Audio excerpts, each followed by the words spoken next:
Good afternoon मित्रांनो.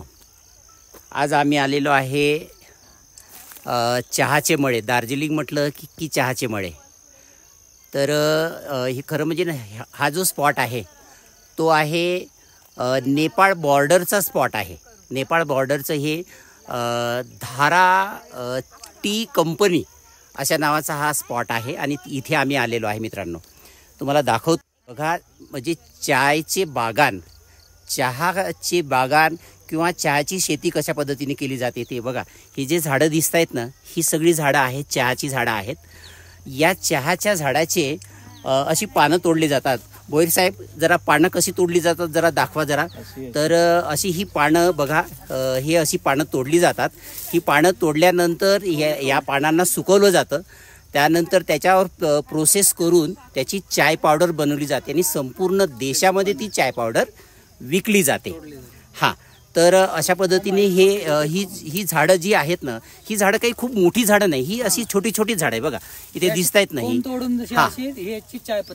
हां, तर हे जी कोंब दिसत आहेत ना, ही जी कोंब दिसत आहेत बघा, हे बोईर साहेब आणि देशमुख साहेब दाखवत आहेत.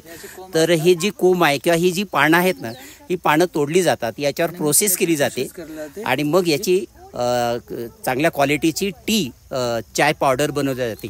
म्हणजे 1 नंबर चाय, 2 नंबर चाय, 3 नंबर चाय अशा पद्धतीची चाय पावडर बनवली जाते.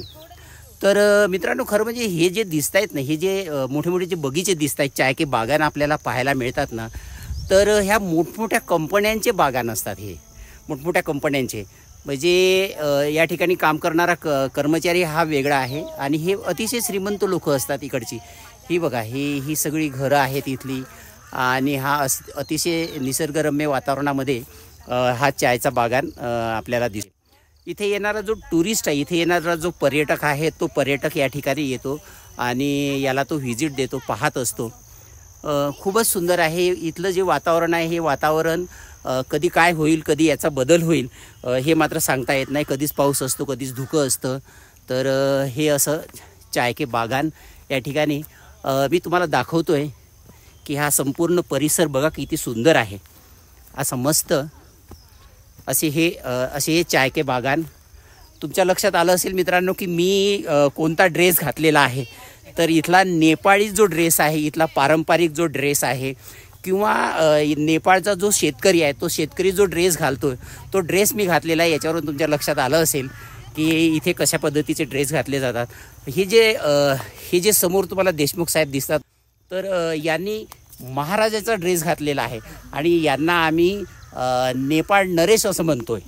तर हे नेपाळ नरेश या ठिकाणी आमच्याबरोबर आलेले आहेत. तर अशा पद्धतीने आम्ही या ठिकाणी व्हिजिट द्यायला आलेलो आहे मित्रांनो. तुम्हीसुद्धा कधीतरी या, व्हिजिट द्या.